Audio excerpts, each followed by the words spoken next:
आज का जो क्लास है वो हम लोग एक स्टोरी से शुरू करने वाले हैं और स्टोरी कुछ ऐसा है कि एक जो व्यापारी है वो अपने बास्केट में कुछ अंडे लेकर के सड़क के किनारे से जा रहा था और रास्ते में उसकी किसी से बहस हो गई और इस बहस में उस व्यापारी के टोकरी में जो अंडे रखे हुए थे वो नीचे गिर जाता है और सारे अंडे टूट जाते हैं।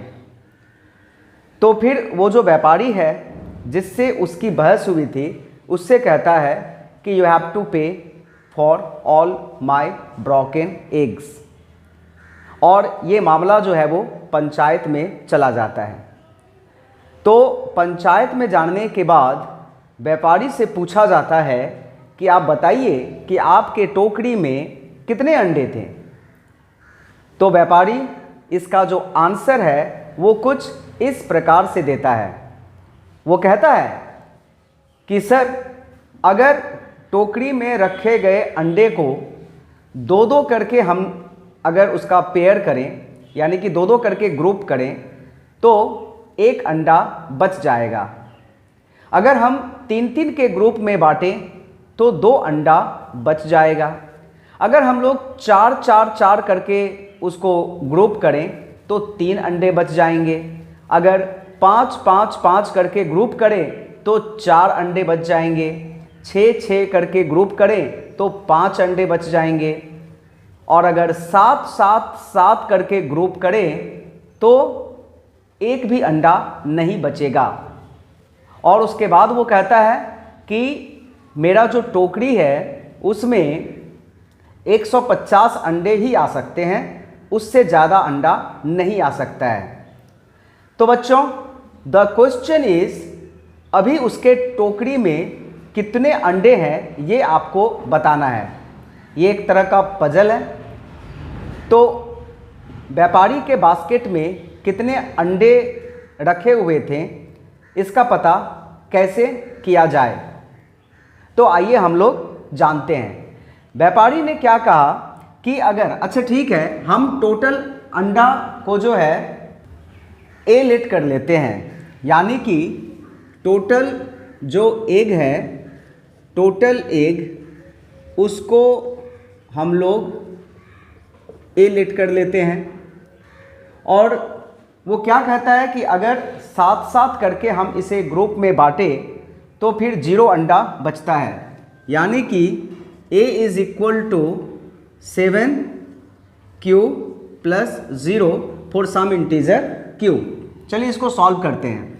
अगर इसको 6 करके ग्रुप में बांटे तो फिर 5 अंडा बच जाता है। अगर 5 करके ग्रुप में बांटे तो 4 अंडा बच जाता है। अगर 4 करके ग्रुप में बांटे तो 3 अंडा बच जाता है। अगर 3 करके ग्रुप में बांटे तो 2 अंडा बच जाता है। और अगर 2 करके ग्रुप में बांटे तो 1 अंडा बच जाता है। तो इसे मैथमेटिकल एक्सप्रेशन में जो है वो लिख दिया गया है। अब क्वेश्चन है कि इससे हमें कैसे पता चलेगा कि उस टोकरी में कितने अंडे थे।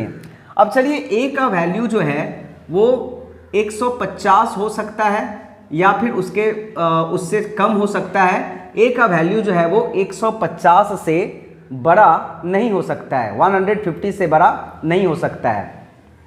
और जो अपना फर्स्ट है वो क्या है कि अगर 7 7 करके ग्रुप करें तो 0 अंडा बच रहा है। अब यहाँ से जो है वो शुरू होगा trial and error method.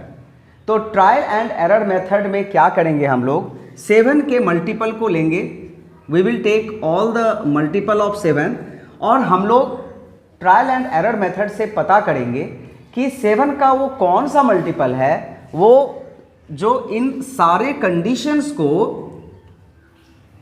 Satisfy करता है, यानी कि सारे के सारे जो शर्त है यहाँ पर जो मैंने लिखा हुआ है वो सब उसमें फिट हो जा रहा है। तो अब देखिए, यहाँ से हम लोग शुरू करेंगे नीचे से।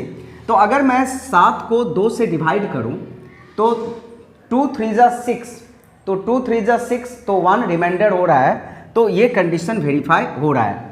लेकिन अगर 7 को 3 से डिवाइड करूँ तो 3 2 जा 6, उसमें 1 बच रहा है अंडा, तो यहाँ पे 2 दिया हुआ है, तो 7 नहीं होगा। अब देखिए अगर मैं 14 को ट्राई करूँ तो 14 को 2 से डिवाइड करेंगे तो रिमाइंडर विल बी 0, तो 14 तो होगा ही नहीं। अब आइए 21 लेते हैं, तो 21 को अगर 2 से डिवाइड करेंगे तो 1 विल बी द रिमाइंडर, तो ये कंडीशन इसमें वेरीफाई हो रहा है। बट 21 को जब 3 से डिवाइड करेंगे तो 0 हो जाना चाहिए था अंडा। अगर टोकरी में 21 अंडा है और 3-3 करके ग्रुप बांटेंगे तो फिर कोई भी अंडा बचेगा नहीं ना, तो फिर ये नहीं हो रहा है, तो 21 will not be the answer. अब चलिए इसके आगे का नंबर 28 लेता हूँ, तो ये भी जो है हम लोग हमेशा यहाँ से शुरू करेंगे, तो 28 को 2 से डिवाइड कीजिए तो 1 तो रिमाइंडर बचेगा नहीं, कोई भी अंडा नहीं बचेगा अगर पेयर करके करेंगे। तो 7 का जितना भी इवन मल्टीपल है वो तो होगा ही नहीं। 7 का मल्टीपल अगर वो 3 का भी मल्टीपल होता है तो वो नंबर भी नहीं होगा। तो इस तरह से हम लोग चेक करते जाएंगे, और ऐसा आप मत सोचिए कि आपको बहुत ज़्यादा जाना पड़ेगा दूर, 150 से ऊपर नहीं जाना है। जो लिमिट है वो दे दिया गया है कि टोकरी में 150 अंडे ही आ सकते हैं, उससे ज़्यादा नहीं आ सकते हैं, तो आपको 150 के नीचे ही जाना है। तो इस तरह से जब आप ट्रायल एंड एरर से करते करते करते करते करते करते आप 119 के नंबर पर पहुंचेंगे, 119 पर जब पहुंचेंगे, और ये 7 का मल्टीपल है ना, 7 से ये कितना बार में आता है, 7 1 जा 7 एंड 7 7 जा 40, यानी कि 17 टाइम्स में आता है। यानी कि 7 को अगर हम लोग 17 टाइम्स पढ़ेंगे तो 119 आएगा, यानी कि it is a multiple of 7। इसके लिए मैंने आपको बताया। अब चलिए 119 को हम लोग चेक करते हैं, तो 119 को अगर आप 2 से डिवाइड करेंगे, 119 को अगर हम लोग 2 से डिवाइड करेंगे तो आपका जो रिमाइंडर है वो 1 बचेगा, यानी कि 1 अंडा यहाँ पर बच जाएगा। तो ये कंडीशन हो गया। अगर 119 को आप 3 से डिवाइड कीजिएगा, 119 डिवाइडेड बाय 3, तो 3 3 जा 9 और ये 2 9 29 होता है, तो 3 9 जा 27, तो आप पाएंगे कि 2 अंडा जो है वो इसमें बच जाएगा। अगर 119 अंडे को 4-4 के ग्रुप में आप बांटेंगे तो 4 से डिवाइड कीजिए, तो 4 2 जा 8 और आपका 3 9 39, तो 4 9 जा 36, तो इसमें 3 अंडा जो है वो आपके बच जा रहे हैं, यानी कि ये भी हो गया, ये भी हो गया। अब अगर 119 अंडे को अगर 5 के ग्रुप में आप डिवाइड कर दें, तो 5 से इसको डिवाइड करेंगे तो कितना होगा, 5 2 जा 10 और 1 9 19, तो 5 3 जा 15, 4 अंडे इसमें भी बच जाएंगे। अगर 119 को 6 अंडे के ग्रुप में आप अगर इसको डिवाइड करेंगे तो 6 से इसको डिवाइड कीजिए, 6 1 जा 6, 5 9 59 और 59, तो 6 9 जा होता है आपका 54, तो 54 59 माइनस 54 कितना होगा, 5 होगा, तो 5 अंडा जो है वो बच जाएगा।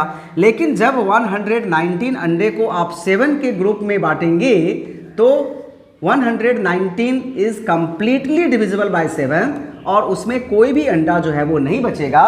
और इस तरह से उस बास्केट में कितने अंडे रखे गए थे, तो इसका आंसर हो रहा है 119 अंडा।